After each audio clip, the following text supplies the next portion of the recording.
America की history में एक ऐसा कातिल था जिसने सिर्फ लोगों की जान नहीं ली बल्कि पुलिस, मीडिया और पब्लिक के माइंड्स को भी ट्रैप कर लिया। एक ऐसा कातिल जो अपने कत्लों को एक गेम समझता था, उसका नाम था द ज़ोडिएक किलर। आज की कहानी में हम देखेंगे कैसे उसने अपने शिकार चुने, कैसे पुलिस को चैलेंज किया और कैसे 50 साल गुजारने के बाद भी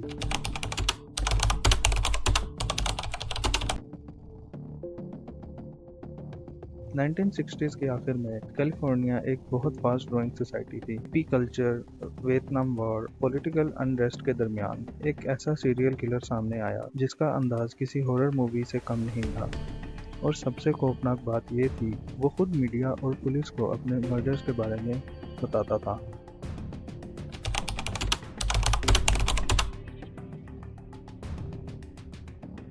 20 दिसंबर 1968 की एक ठंडी रात वलेजो के लेक हरमन रोड पर एक यंग कपल डेविड फेरेडे और बेटी अपनी कार में बैठे थे। अचानक गोली की आवाज़ सुनाई देती है।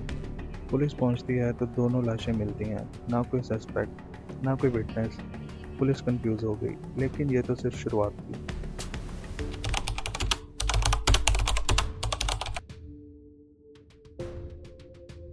जुलाई 4 1969 इंडिपेंडेंस डे। डेडलिन फेरन और माइकल मैग्यू अपनी कार में बैठे थे। एक कार उनके पास आकर रुकती है।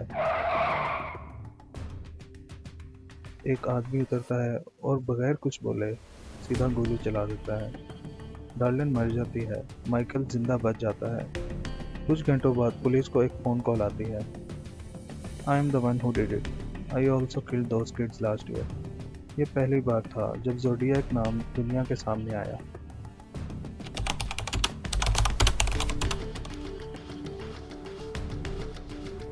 जुलाई 31, 1969 को 3 अलग-अलग न्यूज़ ऑफिसेज को लेटर्स मिलते हैं। हर लेटर में एक कोडेड मैसेज होता है। ज़ोडिएक लिखता है, solve this code and you will know my identity. ये एक 408 करैक्टर साइफर था। एक टीचर कपल ने मिलकर इसे सॉल्व किया।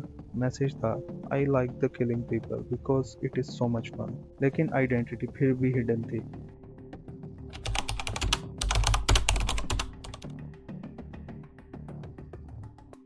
सितंबर 1969, ब्रायन हार्टनेल और सिसिलिया शेफर्ड लेक बेरेसा के किनारे पिकनिक कर रहे थे। अचानक एक आदमी आता है, ब्लैक हुड, चेस्ट पर सर्कल क्रॉस का सिंबल। उसने नाइफ से अटैक किया। सिसिलिया ऑन द स्पॉट मर गई। ब्रायन बच गया। इस बार कातिल ने अपनी पहचान अपने कपड़ों से दिखाई। उस दिन लोग समझ गए कि ये किलर सिर्फ मार नहीं रहा बल्कि एक ब्रांड बना रहा है, द ज़ोडिएक।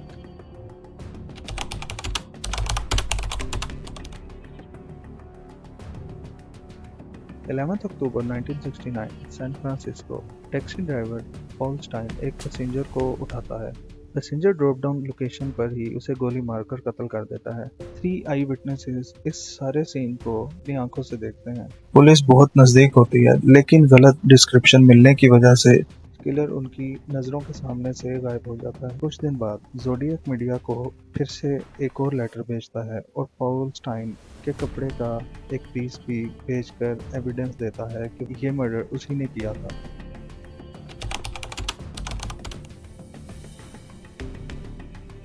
इस वक्त तक कैलिफोर्निया में लोग बहुत ज़्यादा पैनिक में थे। पेरेंट्स बच्चों को स्कूल भेजने से बहुत ज़्यादा अपसेट थे। मीडिया रोज़ नई खबरें चलाता। हर लेटर में ज़ोडिएक पुलिस को चैलेंज करता था, catch me if you can. कभी वो कहता था कि मैं खुद स्कूल बसेस को टारगेट करूँगा, कभी कहता था कि मैं बॉम्ब्स लगाऊंगा। लोगों के लिए ये सिर्फ एक कत्ल नहीं था बल्कि एक नाइटमेयर था।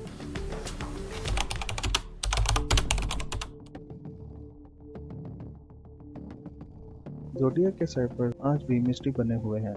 उसका 340 कैरेक्टर साइफर 51 ईयर्स के बाद 2020 में क्रैक हुआ। उसमें लिखा था, I hope you are having fun trying to catch me. I am not afraid of the gas chamber because it will send me to the paradise. मतलब ये सब उसके लिए एक साइकोलॉजिकल गेम था।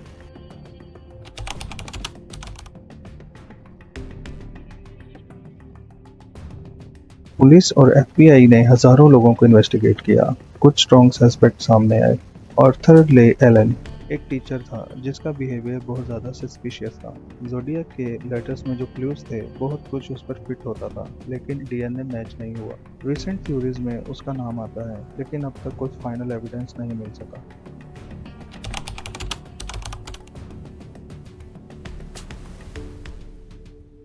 पुलिस ने इन्वेस्टिगेशन में कुछ बहुत बड़े ब्लंडर्स किए। पॉलस्टाइन केस में रॉन्ग डिस्क्रिप्शन की वजह से किलर बच गया। फोरेंसिक साइंस उस वक्त इतनी एडवांस नहीं थी। डीएनए टेस्ट रिलायबल नहीं थे। हर लीड एक डेड एंड बन जाता।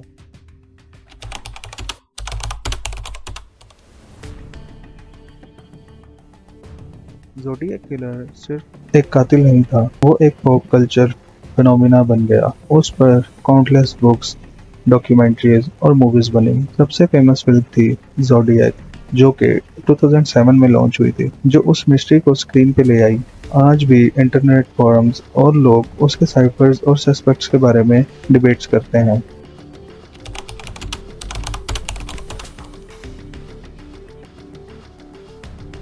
50 ईयर्स से ज़्यादा गुजर गए, लेकिन ज़ोडिएक किलर का असल नाम अब तक एक पहेली है। शायद वो मर चुका हो, या शायद अपने आप को छुपाकर अभी भी कहीं जिंदा हो। जो भी सच है, एक बात तय है, उसने अपने खौफ, अपने सिंबल्स और अपने लेटर्स से अमेरिका के दिमाग पर ऐसा असर छोड़ा जो आज तक मिट नहीं सका। दोस्तों, क्या ज़ोडिएक किलर कभी पकड़ा जा सकेगा, या वो हमेशा एक मिस्ट्री ही रहेगा? आपको क्या लगता है, क्या पुलिस ने उसे कभी सामने देखा और गवा दिया, या वो हमेशा उनके सामने से गुजर कर बच गया? अपनी राय कमेंट्स में ज़रूर शेयर करें, और अगर आपको ये कहानी पसंद आई हो तो चैनल को सब्सक्राइब करना ना भूलिए, क्योंकि मैं आपके लिए ऐसी ही मिस्ट्रीज लेकर आता रहूँगा।